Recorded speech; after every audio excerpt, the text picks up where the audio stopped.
Hey, this is Dean and Natalie from the Game Den, the Film Den, and the Horrorcast. Please check out those shows. But right now, you are listening to Nerd of the Third Power.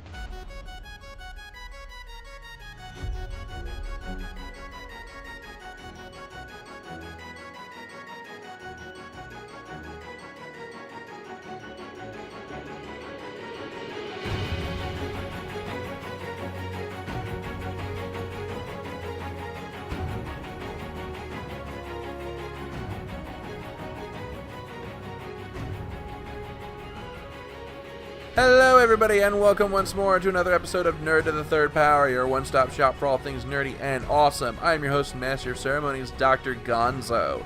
With me as always in this epic quest of awesomeness is our resident anime goddess, the one, the only, the beautiful, the Cat. Cat, how you doing? Hanging in there, just sort of chugging along. Okay. And let's see, Skyblaze is out working on convention planning for a con that she's working at this weekend. John is vanished into the ether, so it looks like it's just you, me, and oh, Brian's here. Brian, how are you doing? Hi, I'm here. Can everyone hear me this time? Yes. Oh, goody. Your elbow's not. You're not resting your elbow on the mute button again. No, I'm not. All right. It's just the three of us, so that's good to be a nice tight show. We got a good show for you tonight. We're discussing TV's The Flash. One of the slew of superhero-related television series that has come out in recent memory, and as I understand it, it is not going to be the last. So, yeah, that's going to be a lot of fun. We're going to look at that, see how it stacks up against its peers.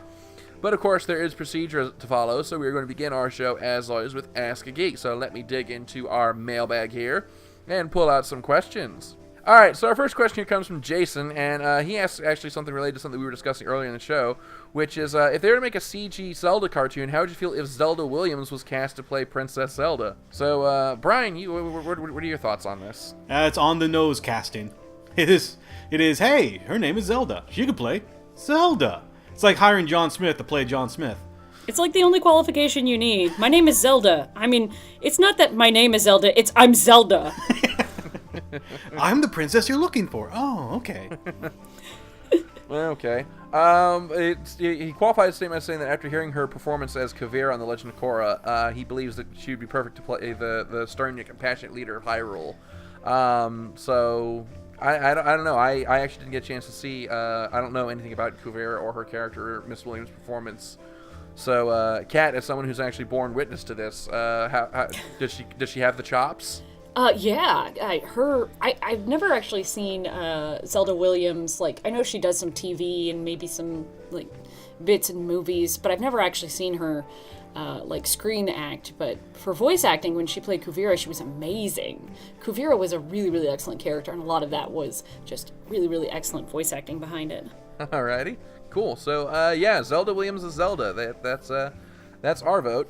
And let's see, next question here. I know there's one from Bima.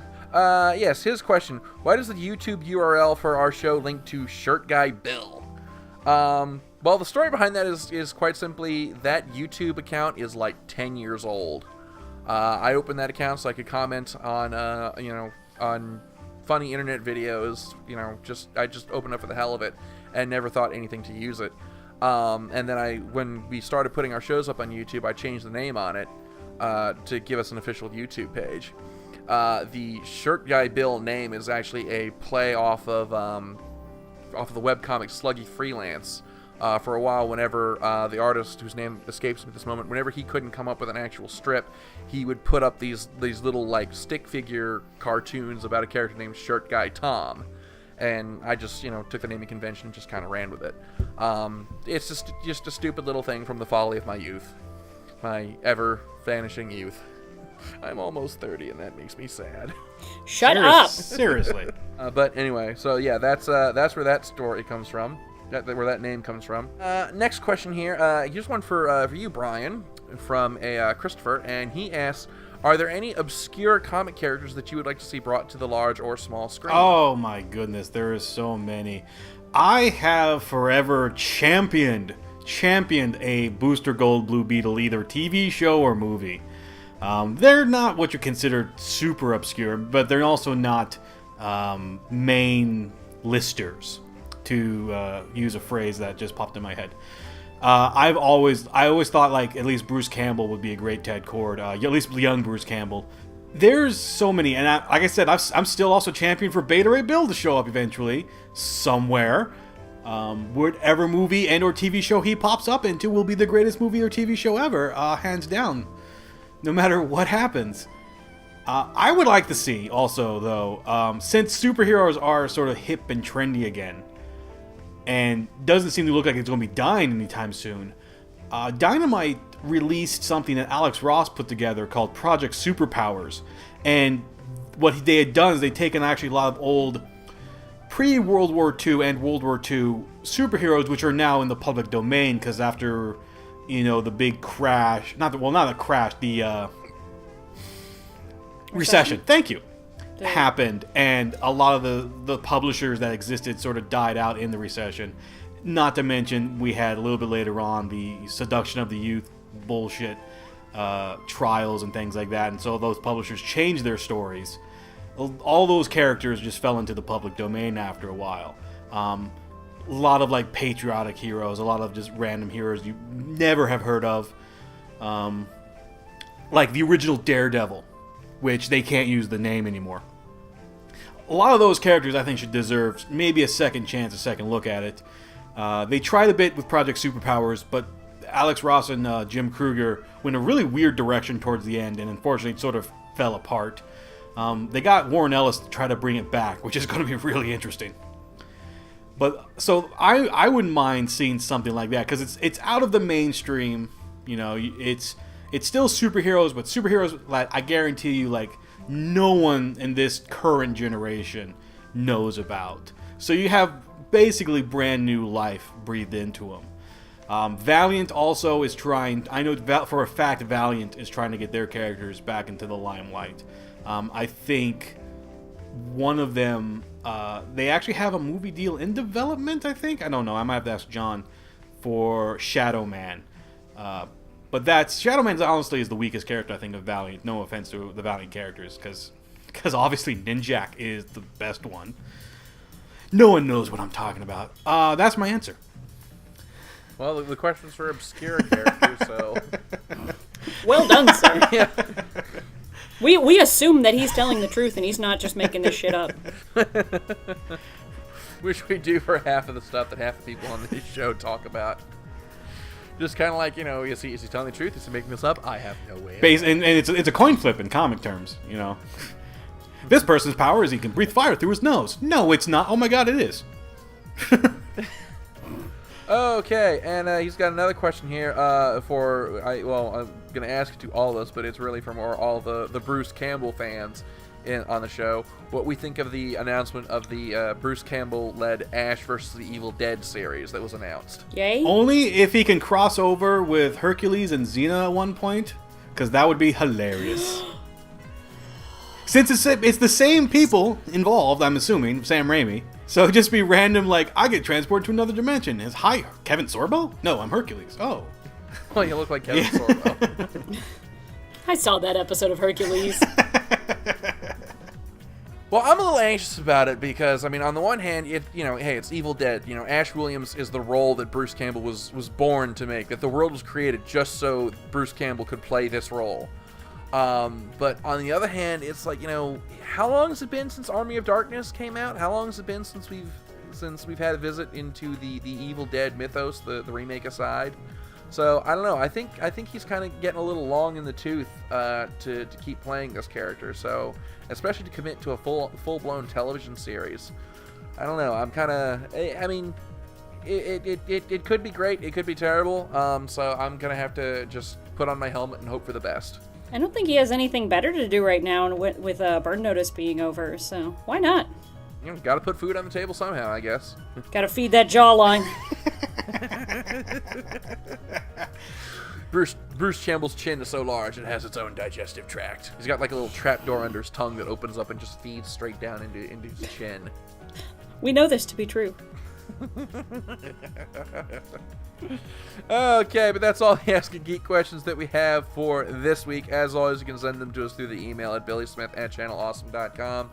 And, well, actually, I don't know. Since it's just the three of us, do you want to keep going with some more Ask a Geek questions, or do you just want to jump right into the headlines? Let's just jump right into the headlines. All right, okay, headlines it is then. Brian, take it away, because you're literally the only correspondent here. Thank you, and here are the headlines across the multiverse for this week. Dynamite Comics is going to put together their own crossover event coming in this May, the same time as all the other crossover events are happening around the other publishers. But this one's a little bit unique.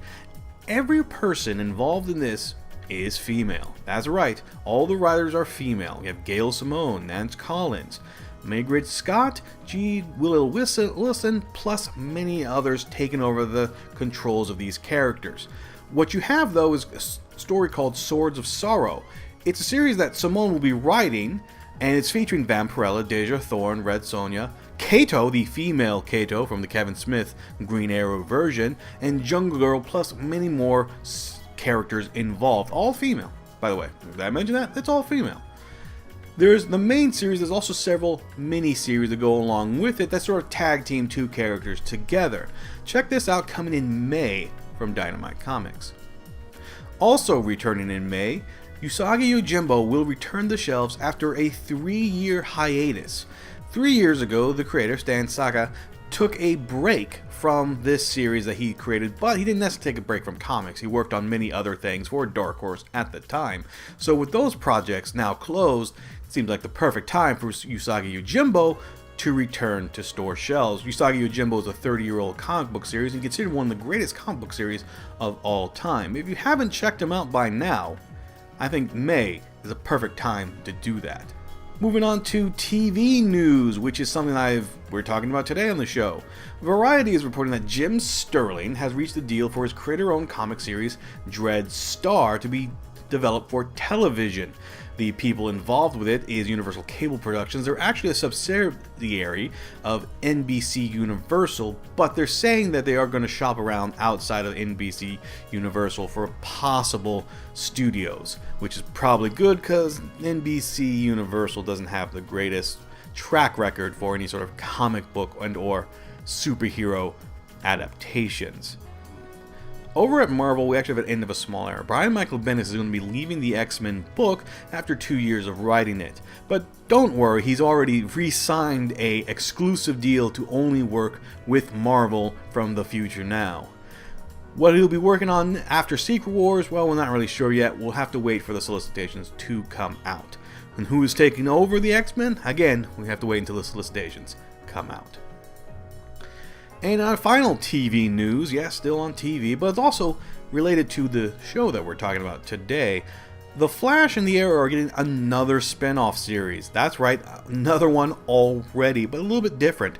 The character that's going to be spun off is Vixen, the superhero who has the ability to channel any animal through her amulet. But she's not doing live action. No, she's actually going to be doing an animated spin-off for web only on the CW Seed.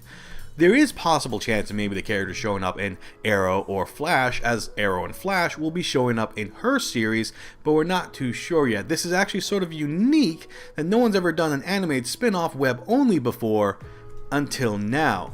With the idea of a lot of web only shows like Korra being the most recent, be kind of interesting to see where exactly this goes. The CW-verse, if you want to call it that, is slowly growing.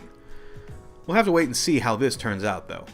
Well, that's all the news I have for this week. I'm going to turn it over back to you guys for the rest of it. Thank you. Why, thank you. Bandai Namco Holdings announced a small company restructure last Thursday as part of its 3-year business strategy. Starting this April, they will create a spin-off production company as sort of a subdivision of their subsidiary, Sunrise. The new company will be Bandai Namco Pictures, and while Sunrise focuses on properties targeted at anime fans, Bandai Namco Pictures will plan, produce, and handle intellectual properties aimed specifically at children and families, which of course can be anime, though it hasn't been stated exclusively as such. While we probably won't see direct results of the restructure outside of Japan, it's nice to see a big company like Bandai Namco just keep on evolving.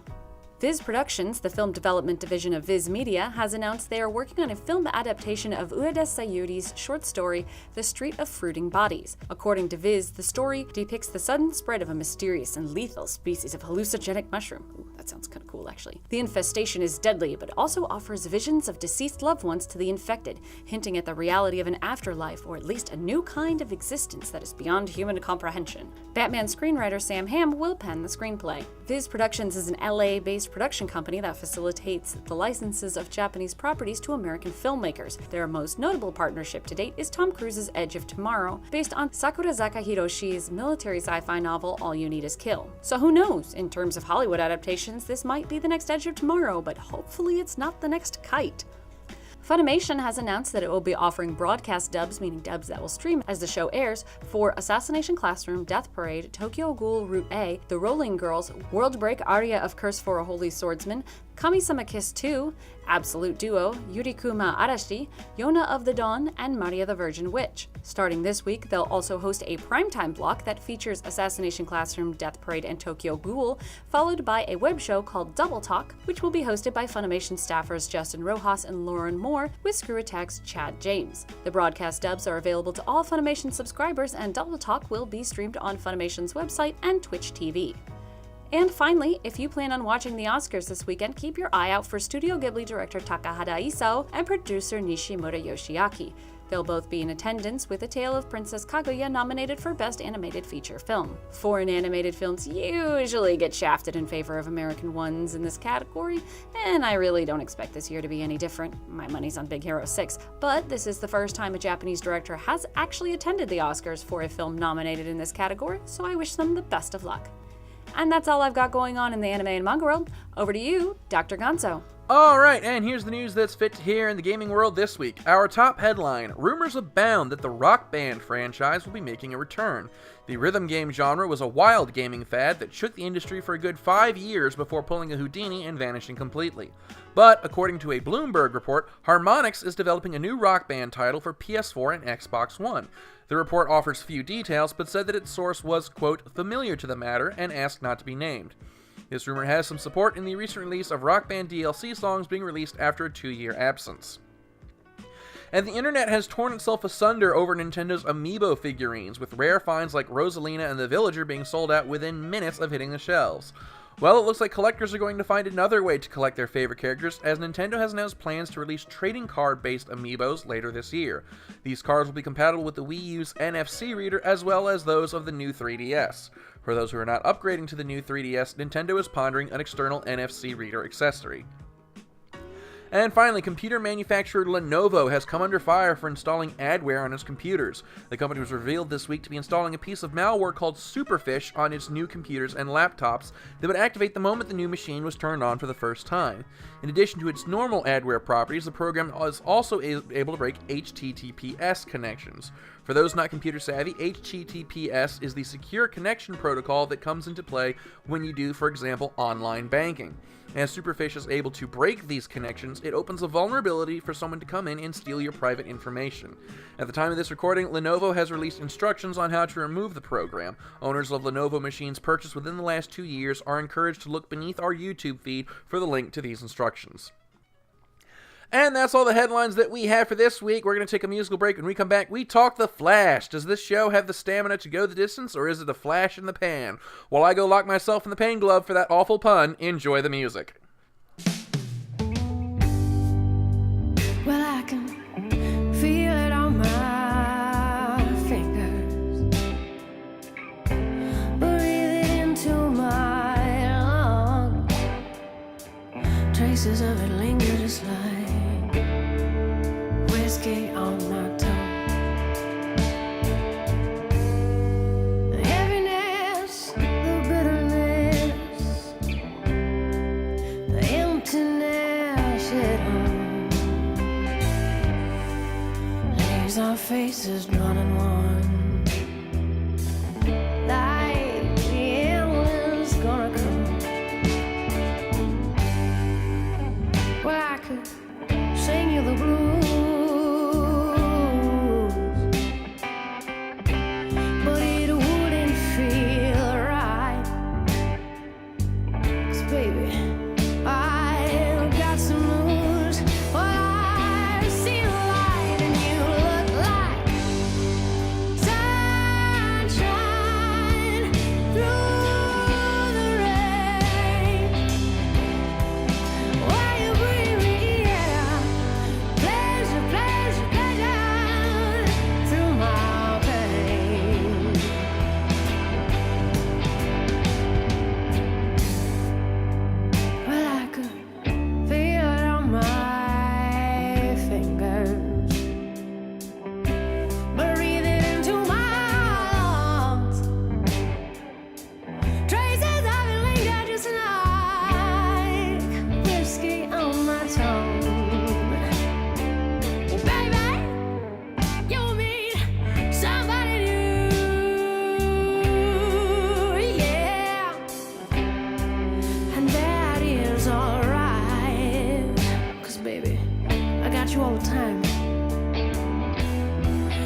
All right, and we are back. And this week we are discussing another superhero television series, which I think this is like the third one in a sequence that we've discussed. We've discussed Agents of S.H.I.E.L.D. Oh, no, wait, the second, because we haven't discussed Agent Carter No, yet. but we did discuss So, Gotham, which technically counts. all right, so yes, the Flash television series, which was really sort of a kind of a surprise when it was first announced. I mean, the Flash has never been, he's not. I wouldn't say he's an obscure character, but he's not exactly what you'd call one of the flagship franchises of DC. But then again, neither was Green Arrow when Arrow first started out. And look how well that turned out.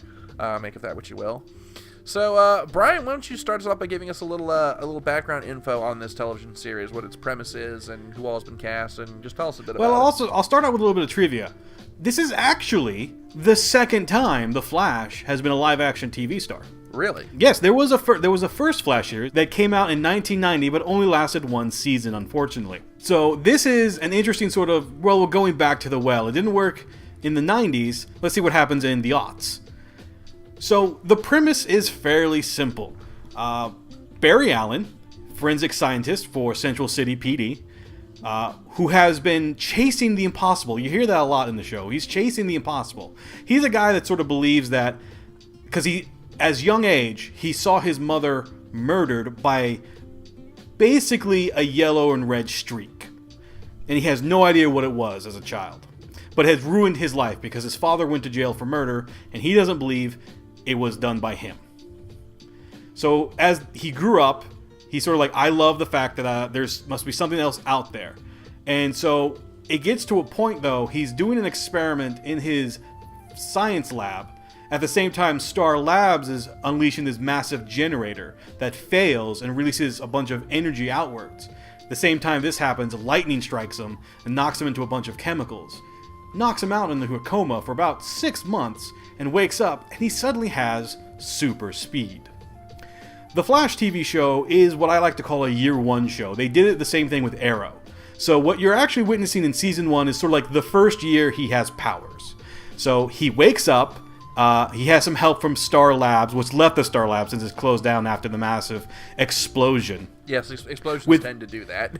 Yeah, so he wakes up, he sort of has these powers, and he has his helper, the guy in charge of Star Labs, Dr. Wells, his assistants, and Caitlin Snow and Cisco Ramon, trying to help him figure out what these powers are. At the same time, and this is where at least the first part of the season is, the hook is, because of the explosion, he wasn't the only one that magically gained powers. Other metahumans, as they are called, and they actually call them in the show, start to arise because of the accident. So they want to try to either help them, but so far every metahuman they've met, except for one exception, has turned out to be some sort of criminal.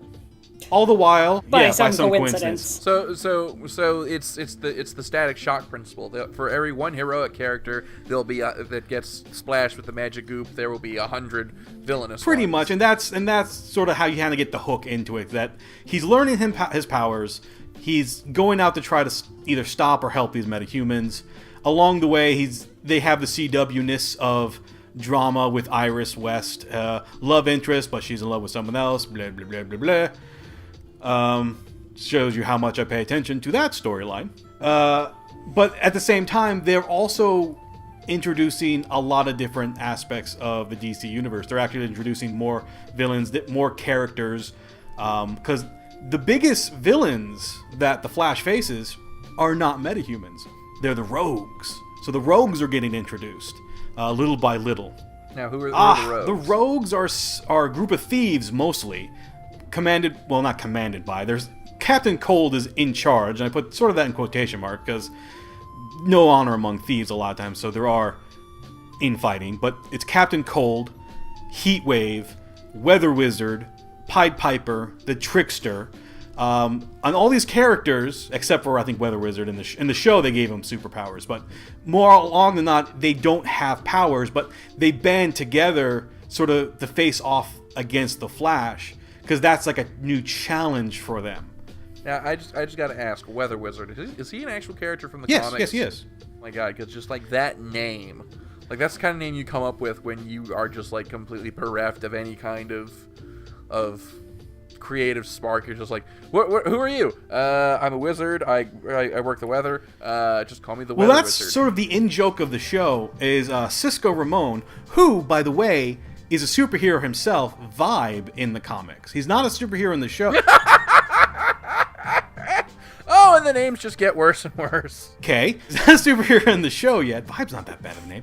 But he's the one that sort of is the geek character among them. So he's the one that he was the one that sort of makes the code names for all the other characters and things like that. So, and they all of them, I think, except for one, has been true to the comics, and that is they changed Rainbow Raider to Prism. But they mentioned him in the show, though, that I thought Rainbow Raider was going to be great. Like, don't ever talk. We're halfway through the season as it is. We're actually getting probably closer and closer to the finale. So a lot of the storylines are now, he's sort of established a lot of his speed, but he's starting to figure out who might have actually killed his mother, which was the Reverse Flash. And we start to learn about, Dr. Wells, who may have a dark and deep secret. I don't know why I said it like that. Are you part Transylvanian? I'm making up for the fact John's not here. Are you channeling John? Did John die? No, he didn't die, but John, if you can hear us in the next life, give us a sign. Pun. Does that work? So now, Kat, I'm interested in hearing your perspective. Since you don't normally read American superhero comics, and you're kind of coming into these things kind of fresh, I want to get your perspective. For someone coming fresh into this franchise, this character, what were your thoughts on the series so far? And I'm really coming in fresh because I never saw Smallville and I never saw Arrow, and thus, Flash is my first exposure to the WB superhero shows. The CW verse. Yes, sorry, they changed the name, like didn't that, they? Yeah. I don't know what CW means. We wish they hadn't, but they did. It'll always be the WB to me. Indeed. I have two thoughts about this show. The first being that I really enjoy the story. I like the pacing of it. I like pretty much everything that's going on, other than the melodramatic love life of Barry Allen. But the dialogue is so poor. I mean, it is genuinely bad dialogue most of the time. That's not to say that the writing of the show is bad, because, again, I like the story. It's just when they talk to each other, sometimes I just want to bang my head into a wall. Are we talking cheesy bad or amateurish bad, or what the hell were they smoking when they wrote this bad? Well, it's just sort of they don't think that their audience is very smart, so they have to dumb down the language a lot, which is weird for a show with as much technobabble as they have. But they really, really, really dumb down a lot of stuff.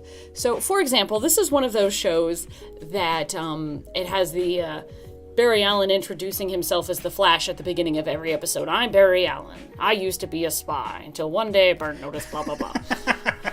The Fire Nation attacked something, whatever. He has to explain the premise of the show every episode. Fine, whatever. And then they have a previously on The Flash to flash back to whatever previously happened that's relevant to this episode. And then in the episode, they are still going to reiterate what's going on. So a character thinks that her fiancé died. Okay, so every time that they mention this character's name, they have to say, oh, so-and-so whose fiancé died? They deliberately repeat this information all the time. They have to repeatedly tell you that Barry Allen is the Flash, and that this happened to that character, and this and that, and they have this relationship. They have to continually tell you this, because they must really think that you're stupid. They're going to quiz you on it at the end of the season. Maybe. It's also season one fucking like I said, year one, season one sort of problems. I think Arrow did the same thing, because it's the same team. And then once season 2 happened, they're all right, I hope you remember, because we're never going to tell you again. Oh, okay. So I was supposed to pay attention?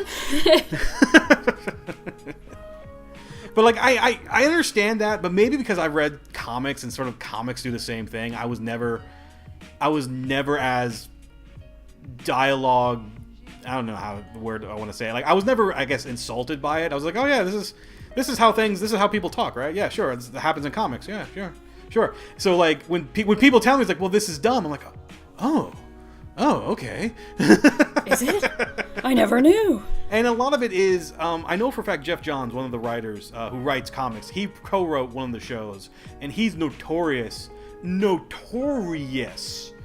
for making the characters be way more explanatory than they actually really need to be. And he also writes them he tries to write them true to the point, though it might be a bit over the top. Captain Cold and Heatwave were a bit over the top in terms of their characterization, but at the same time, they're also like the two best villains that he's faced so far. So, give that as you will. But the character you're looking for is Ronnie Raymond, who's actually Firestorm, the Nuclear Man. I will admit, they made his name an acronym, which was a little much, in my opinion, because it's never been an acronym before. I felt like that was a bet. One of the writers says, I bet you can't make that an acronym. And some guy's like, fuck yeah, I can. Then the directors are like, why? So... Because reasons! It's like, so they made an acronym. They showed it a couple times. I've noticed, though, in the last couple episodes, because they're still playing off. He's another character who was sort of introduced, Ronnie Raymond and Professor Martin Stein. They've slowly stopped using, at least they've stopped showing the acronym. They're just calling them Firestorm. It's like, all right, cool. And things like that. And that's one of the things that this show is actually doing that I sort of enjoy, is that they are expanding upon the roster of characters outside of Batman and Superman. Like, in this and Arrow's show, you actually have a cast of a Justice League like series that doesn't require Batman or Superman. Except for Caitlin Snow. She actually becomes Killer Frost, which is a villain. So I'm not sure what they're going to do with her. I'm not sure if they're going to keep her a goodie. I hope they keep her a goodie, because she's actually more of an anti-hero in the books itself. And in the book, she's actually connected to Firestorm, because Firestorm's the only one that can temporarily cure her of her ice powers. So that was another little connection I saw in the show, and I went, oh, okay, that's kind of cool. Of course, you wouldn't know that unless you read mountains of books like I do. I do like how they're setting up a really big cast. Like, they have a lot of villains that they can keep coming back to. Like, they have so much to work with, and it's really nice to... Here's a huge ton of people and lots of enemies to have, and you don't have to really repeat. Yeah, I was much. a little concerned because they did have they were capturing a lot of like obscure villains, and I was like, when are the cool villains going to show up? And not to say, well, actually most of the villains they've captured so far have been kind of stupid villains. No offense to anyone who was a fan of Multiplex. A villain I actually had to look up because I didn't know who he was. I was like, who the fuck are you? Click, click, click, click, click. Oh. What are his powers? Does he force you to watch terrible No, movies? he's a multiple man. Is he played by Trace Bialyau? No, he's a multiple man. He can multiply himself. But when the Rose got introduced, and Reverse Flash got introduced, and Grodd's been introduced, and has been teased. Well, he's been teased, and those are main Flash villains. You start to really sort of get, this is where the show is sort of going. Another thing I kind of liked is that, like I mentioned before, this is the second Flash show. So another little bit of trivia that I'm pretty sure a lot of people will call me out on is that Barry Allen's father is played by an actor called John Wesley Shipp. He was the Flash in the 1990s Flash TV show. Oh, that's really awesome. So yeah, he's a minor character in the moment. He shows up every so often. Gives Barry his sort of moral compass when he sort of needs it. Even though Barry's moral compass in the show is actually pretty good. Like he had, I think, a more realistic sort of way of when he got powers. It was like, oh my god, I've got powers. What can I do with this? I must keep it a secret. No, his reaction was like, holy shit, I can run really fast. Yeah, that was like most people's reactions when they got powers. And he became, and he sort of like, they sort of mess with it every so often, but one of his main things was like, I have this, I can go help people. Therefore, I'm going to go help people. Like, that's sort of Barry's is kind of a simple mindset, and that's where they have that going. It's like, yeah, I'm going to go help people. I have this, I want to help, I'm going to help. That's Barry. That's why Barry's sometimes considered a boring character, because he can be one-dimensional like that. But when you think about it, and we've all sort of complained about gritty reboots of characters, it's nice to have a character just be like, I'm awesome at running, and just run away and, and do stuff. I'm gonna go for a jog around the world. Like he was gonna get mugged at one point. He was like, "Oh my god, you serious? Out of everyone in the city, you're gonna mug me? This is great!" And then he runs around, grabs a knife, and puts like a cop next to the guy. He's like, and he is very like a nice, well-rounded character, but he doesn't come off as like too Boy Scouty, like like Superman is often criticized for, because he's a little more flawed. But his moral compass is always true, but without being too good, He's really kind of down there. He's a really good friend. He's a friend you want to have. He will hold the friend that you go out and you party with, and he will hold your hair when you vomit on the street. He's the friend who gets friend-zoned. Yeah, that happened. That was actually some of my favorite moments, because it was just, I don't know, just because he was such like a nice dude about it. He's like, oh, you're drunk. All right, we're going to go over here. It's like, can you take me home? No problem. Tuck me in bed? Sure. Wait till I fall asleep? Done. And then the next day, he was like, hey, remember you were really drunk last night? She's like, shut up, Barry. I really liked that part. So let's talk a bit about the casting of this show. So clearly you guys are enjoying Grant Gustin as Barry Allen. What do you think of some of the other cast members on the show? Dr. Harrison Wells is creepy. Like, Tom Calavan, I believe his name is. Cavanaugh. Like, I don't know him from a lot, but he's the other sort of standout in the show. If you would show people or ask people, like, who are the two standouts, it would be Barry Allen and Dr. Harrison Wells. Because everyone else is okay, but they're also sort of stuck in their own one-dimension area. But Dr. Harrison Wells, because he's the one who's teaching Barry, but is also, like, secretly trying to do other things with Barry. Well, that sounded bad. Wow, that sounded terrible. That sounded pretty terrible. Bow wow. Yeah, he's a very, very shady character, and once you find out, like, you start seeing him do stuff when other people aren't around, and you're like, damn, that's shady, and then you start to see it become a little like more obvious, and you're like, shit, this is great. So much fun. His character is just so interesting to just watch be shady. Yeah, he can be pretty up there. Sadly, Irish West.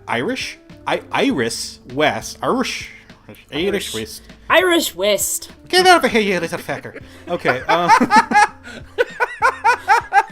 I just insulted everyone in. I apologize to Irish people. Ireland's going to send me a nasty letter, and they should.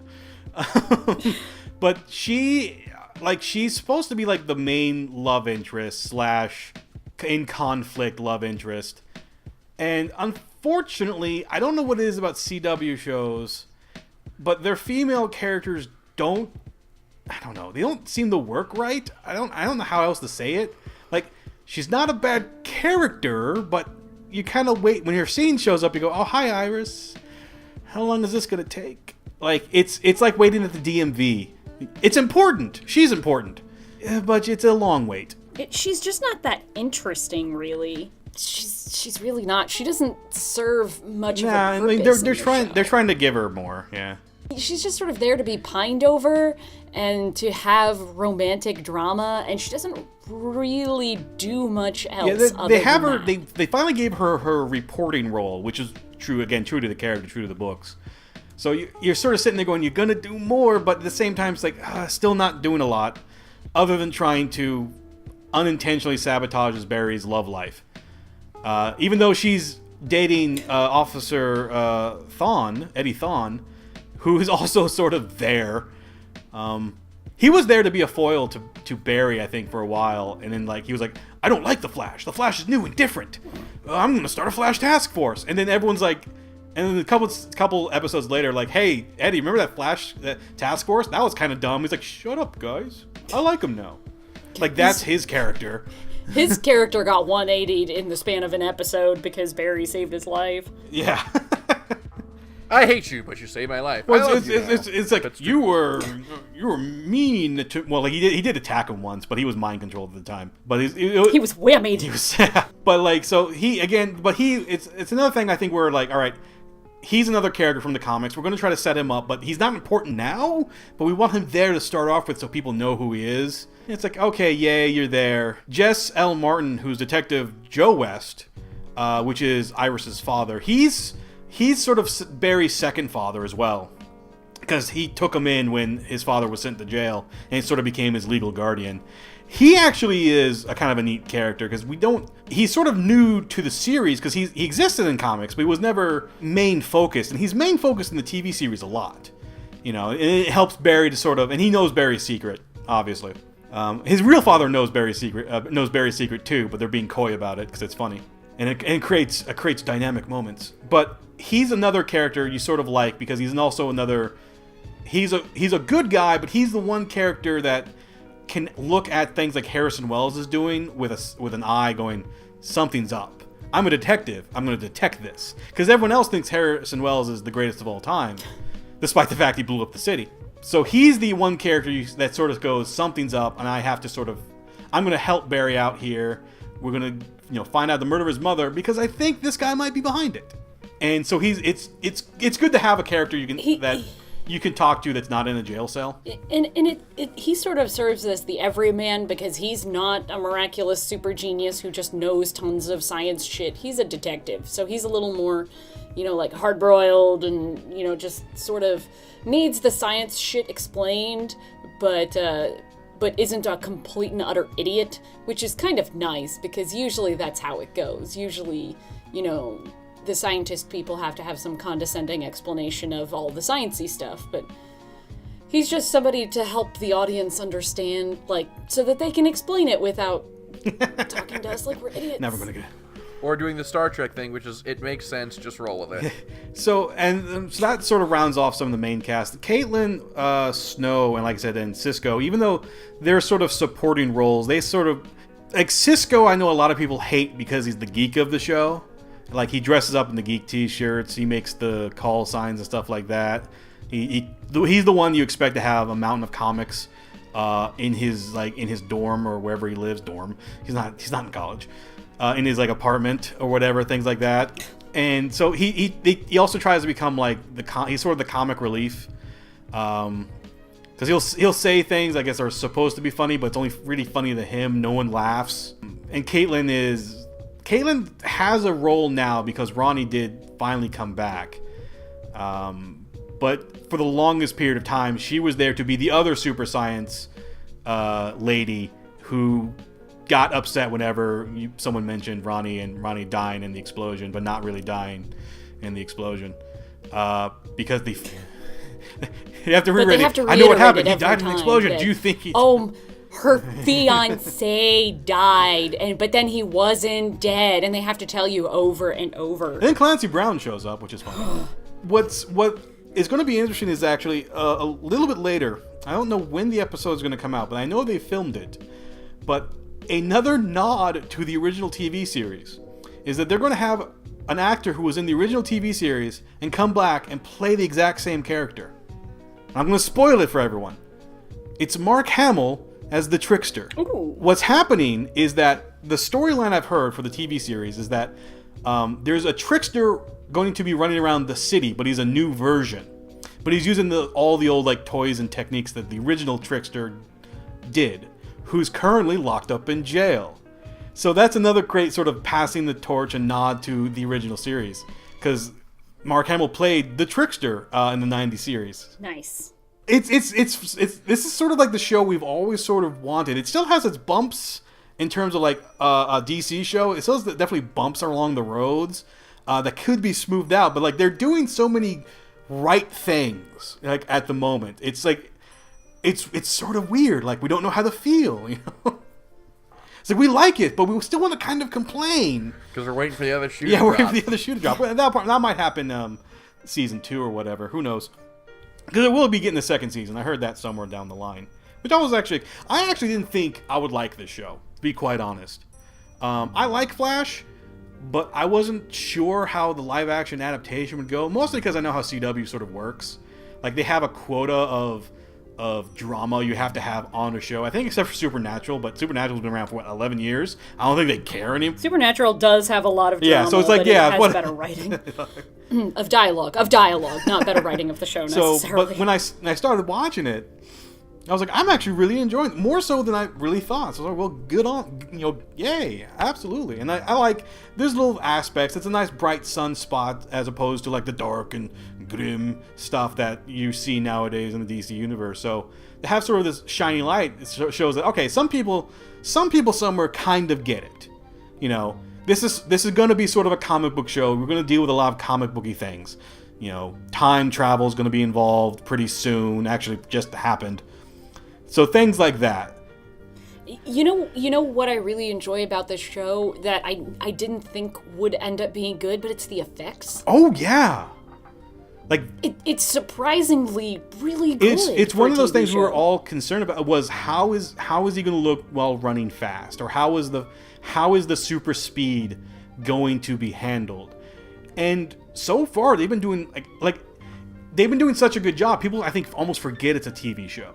Like they're like, wow, the train derailing scene where everything slows down and he saves all those people. It's like, that was really good. It's like, yeah, it was. Gorilla God doesn't look like a CGI mess or weirdly animatronic. Like, yeah, that's very true as well. It's you kind of this has to be a special effects show because of the superpowers involved. But yeah, they've done a really good job with it so far. Every so often there'll be him running in place behind a blue screen shot, and you're like, ha ha ha, someone ran out of money. Yeah. and they recycle a lot too, but you kind of forgive them because yeah, but that's TV. Yeah, it's the same shot of him running around the city over and over and over again, but it looks so good. You're just like, I don't care. Keep going. Yeah. Keep going. Okay, so all right, we're kind of running short on time here. So, final thoughts on the Flash series. I like it. I think it's actually a really good series that, if you're not into DC or you're curious about DC or you were scared off because of the movies like Man of Steel and stuff like that, I'd say check this out. It's sort of like the different side of the story in terms of what you can look for. I guess the dialogue is terrible, but I guess I don't notice that terrible dialogue. I don't know what's wrong with me. Maybe it's too much of watching bad movies on Mystery Science Theater 3000. I'm immune. Maybe you're more forgiving. That could be it too. You've read enough Jeff Johns comics that you it just becomes second nature to you. It's just like, this is how people talk, right? Yeah. No, Brian. No? Really? But yeah, I enjoy it. Okay. Kat, what about you? I really enjoy it, surprisingly enjoy it. Again, the effects are really good, and I forgive the bad dialogue just to keep going with what I find a very enjoyable story. It's definitely a nice change to having a lot of gritty superhero kind of shows, especially from what I know about the Arrow. This is nice and surprisingly bright and happy. And everybody learns a valuable lesson by the end of the episode. And I'm really interested to see where it goes because they have created a nice mystery to have unraveled. So is this one that you're going to follow faithfully then? I'll try. I did miss a few episodes, and Hulu took them down before I could watch them, so I'm already a little bit behind, but curses. But it is what it is. I will look forward to watching more. All right, well, that's all the time that we have for Nerd of the Third Power this week. Thank you, as always, for tuning in. And we're going to be taking a break next week to work on the Golden Bacon Award show, which will be airing the following week. So, yeah, it's going to be our big award show that we do every year, kind of look back on 2014 and what was good, what was bad, and yeah, so that's going to be a really big show. So, yeah, we will see you in a couple weeks for the Golden Bacon Awards. Thank you, as always, for tuning in. As always, I'm Dr. Gonzo. I'm the cat. And I'm Brian. Whoosh! We'll see you in a couple weeks. Taka, play us out.